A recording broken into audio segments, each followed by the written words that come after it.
discutir e explicar o que é o wind-up e o que é o anti-wind-up.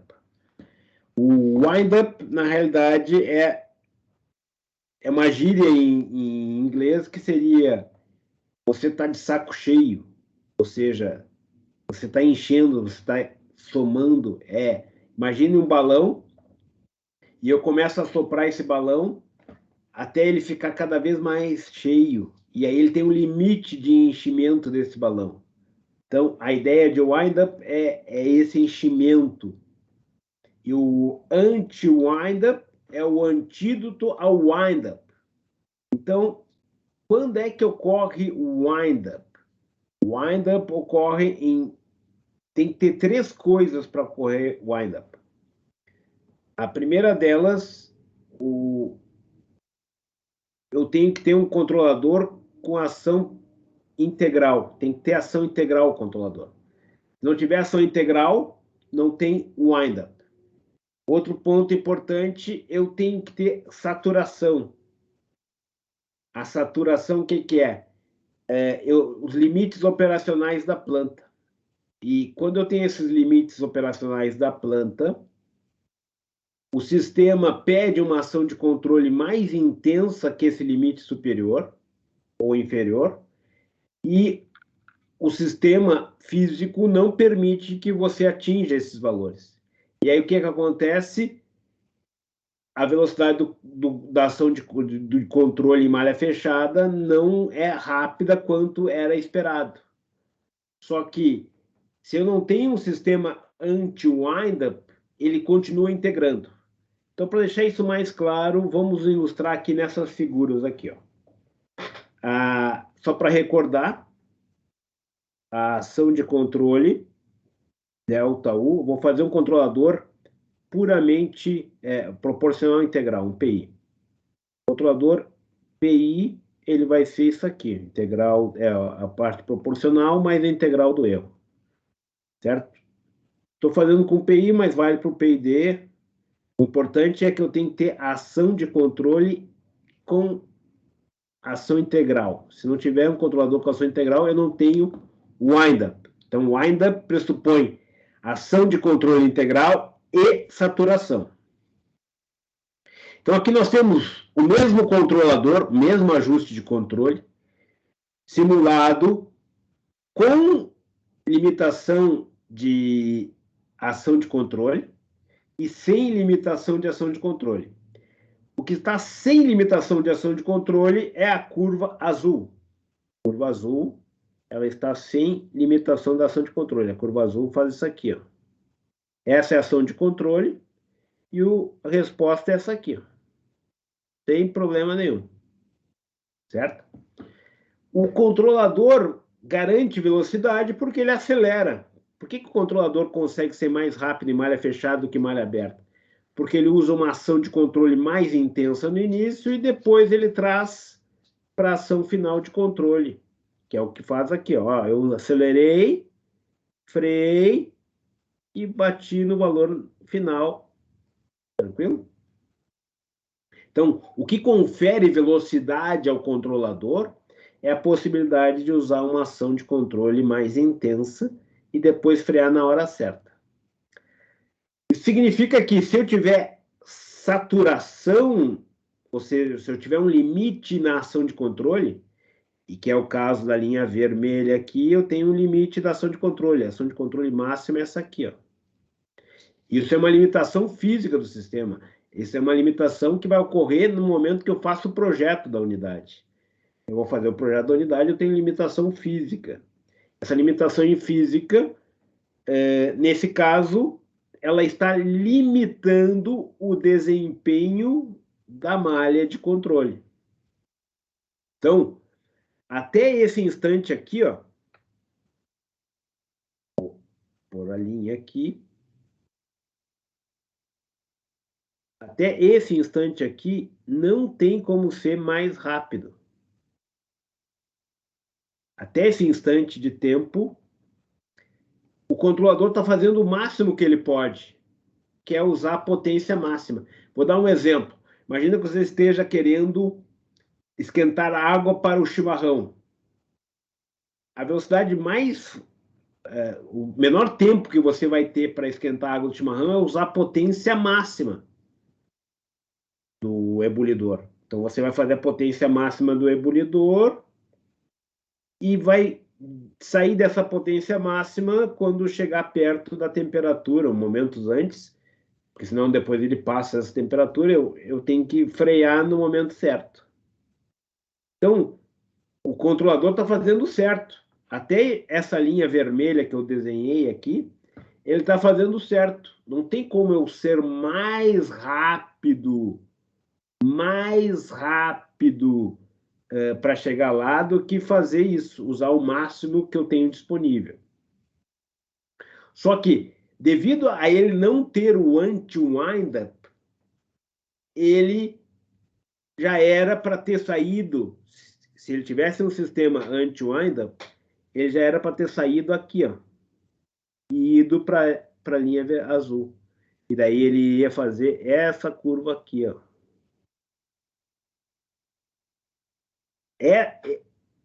Essa linha, essa curva, esse espaço que está aqui, ó, isso aqui, esse overshoot, ele surgiu porque o controlador está sem anti-wind-up. E agora eu vou explicar por que ele está integrando a mais. Porque se nós olharmos o valor delta, esse valor de delta U T infinito, que é isso aqui, ó, esse aqui é o delta U, quando o T vai para o infinito, esse valor ele vai ter que ser igual à integral. Kp, independente do ajuste do controlador, quer dizer, ele sempre vai ser isso aqui. Como o ajuste é o mesmo nos dois casos, essa multiplicação vai ter que ser igual. Se o ajuste é o mesmo para o controlador azul e para o controlador vermelho, Kp e tau i é igual, certo? Quer dizer que a integral vai ter que ser igual. E aí que entra o entendimento do wind-up. Observem que a linha vermelha, ela integrou em valores positivos tudo isso aqui a mais. Isso aqui é uma área positiva,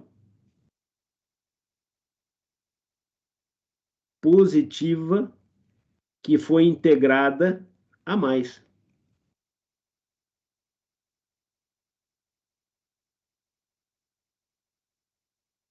Quer dizer que, para chegar à mesma integral, ele vai ter que gerar uma área negativa equivalente. Então, para compensar essa área, nós vamos ter que gerar uma área para compensar a área integrada a mais.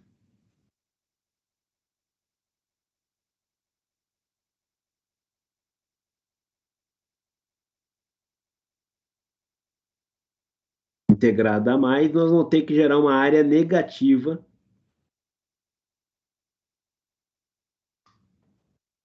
Isso aqui vai gerar uma área negativa.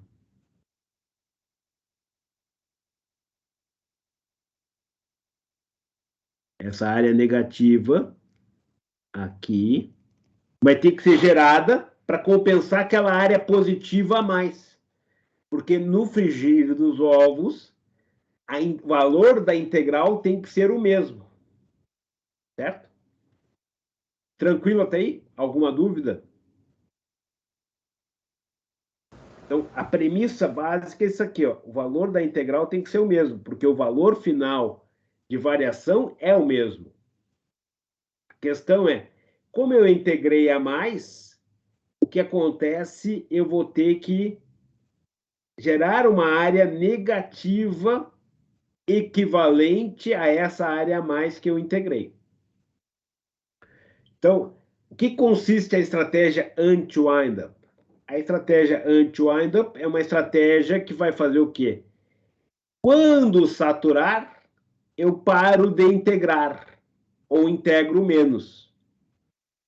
E aí, se eu parar de integrar, eu paro de aumentar a área. E aí, com isso, eu consigo fazer com que o sistema saia antes. É o que nós vemos aqui, ó. Essa é uma estratégia anti-wind-up, que está implementada, essa aqui, que eu faço uma compensação. Houve a saturação, eu compenso essa integração, gerando um valor negativo, e eu evito que cresça a área. Então, olha só como é que fica. Nós temos daí esse valor TT. Esse valor TT, ele normalmente está associado, é o parâmetro de ajuste, ele é raiz quadrada de TI vezes TD. Normalmente, esse é o valor normalmente recomendado. Ou seja, quanto menor ele for, eu tenho, ou quanto maior ele for, eu estou compensando, porque é o inverso dele. Né? Então, quanto menor ele for, maior vai ser o número. Então, quanto menor ele for, mais ele vai compensar a integração. Então, aqui nós temos o tal T vai diminuindo aqui, que vai aumentando o valor de compensação. E aí, o que a gente vê? Ó? Ele sai mais cedo. O azul é com um tal T muito grande, então ele não tem compensação nenhuma. E à medida que eu vou diminuindo o tal T, eu começo a sair no momento certo, ó, que era aquilo que eu tinha dito. Ó. Até aquele instante, o set point está aqui, até aqui é que ele já sai e permanece. Então, o anti-wind-up, ele evita o surgimento dessas áreas aqui negativas, que vão compensar a área positiva gerada mais, porque quando saturou, ele para de integrar. Se ele para de integrar, ele para de crescer a integral e faz com que o sistema chegue ao valor final mais cedo, sem overshoot. Então, essa é a ideia do anti-wind-up. Nós implementamos o nosso sistema anti-wind-up usando esse algoritmo, ele está implementado aqui, ó. Nós usamos o fator FT. Então, o botãozinho de ajuste é o FT. O FT, como eu disse para vocês, o tal T recomendável é a raiz quadrada de tal I sobre tal, vezes tal D. O valor típico de tal I, de tal D, é tal I sobre 4. Aí a gente substitui o tal I sobre 4, aqui.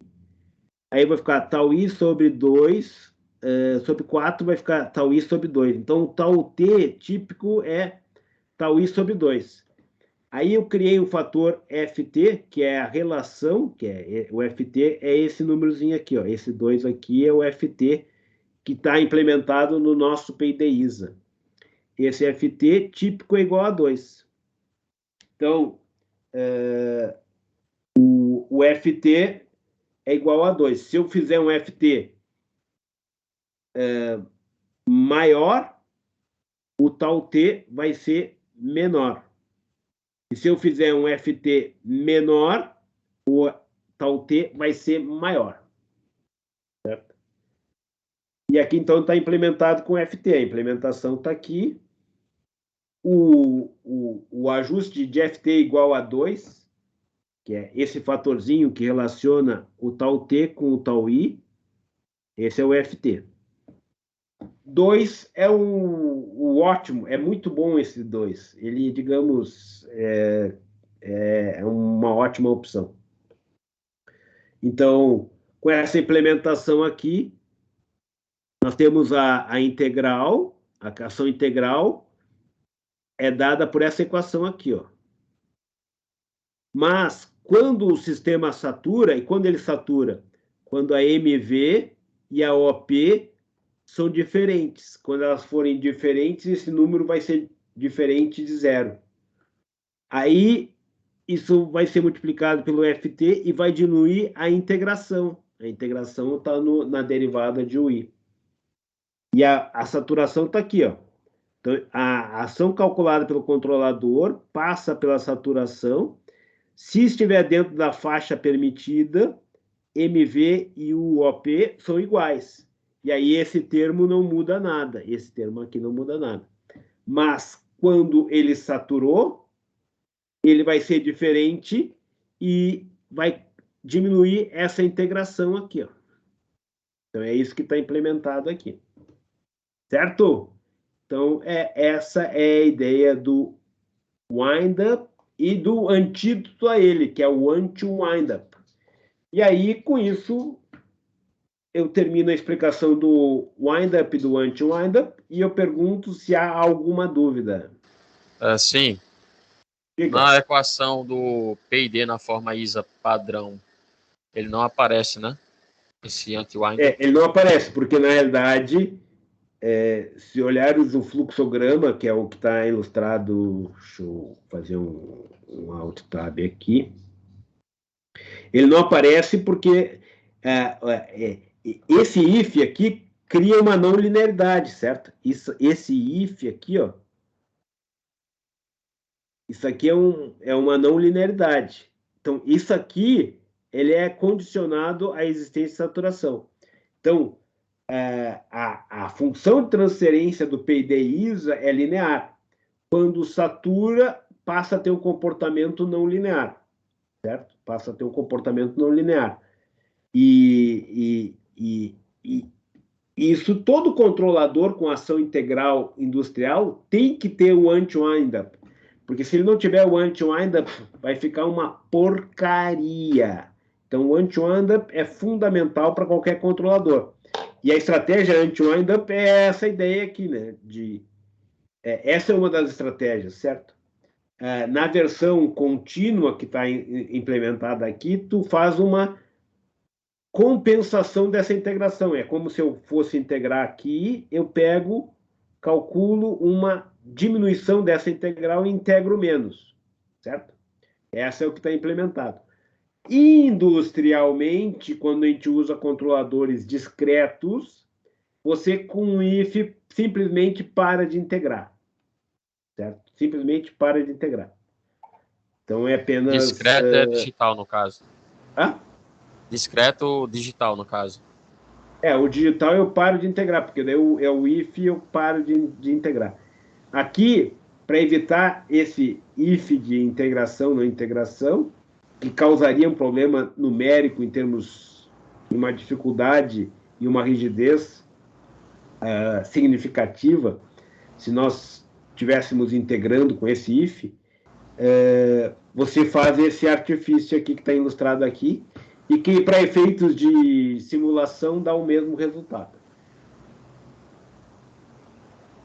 Só que aí você consegue ter uma velocidade de integração muito mais rápida. Mas a moral da história é: saturou, eu tenho que parar de integrar. Essa é a moral da história.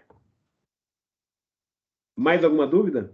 Sim, em relação a saturou o quê? A variável manipulada? Exatamente, o limite superior da variável manipulada. Tu está pedindo para abrir a válvula mais do que ela quer, que ela pode, ela não tem como abrir mais do que ela pode. Então, ela fica no limite superior. Entendi. Então, o jeito de fazer isso é colocando um if no... Dá para fazer isso de forma analógica? Analógica, a forma de fazer analógica é isso aqui, ó. Essa forma, do jeito que está integrada aqui, é analógica. A forma de implementação analógica. Analógica, o que seria? Analógica seria um P&D analógico. P&D analógico, tu teria um circuito. Esse circuito amplificador faz o papel justamente da equação diferencial de integração. E aí tu faria uma diminuição do que seria integrado. Então, isso aqui emula o que seria a versão analógica. Na digital é mais fácil. Na digital é simplesmente if. Saturou, não integra. Entendi. Já na analógica, tu integra menos. Ou integra negativo, se tu usar um VFT muito grande.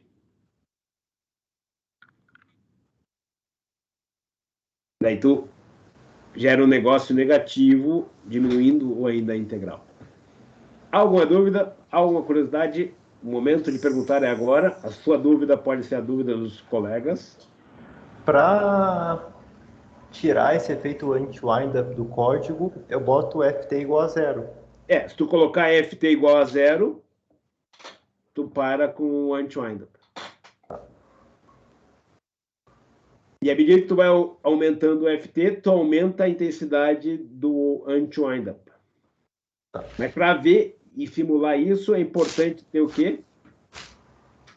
Ação integral e saturação. E aí o melhor ponto de operação para fazer uso disso é o ponto de operação 3, porque a planta tem o menor ganho e a chance de saturar é muito maior. Tá. Mas tu tem que fazer um ponto de operação alcançável.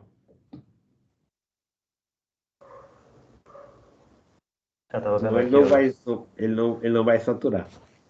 E se é para ilustrar o efeito do windup, talvez seja interessante até reduzir o tempo morto da planta, no sentido de mostrar mais nitidamente essa característica.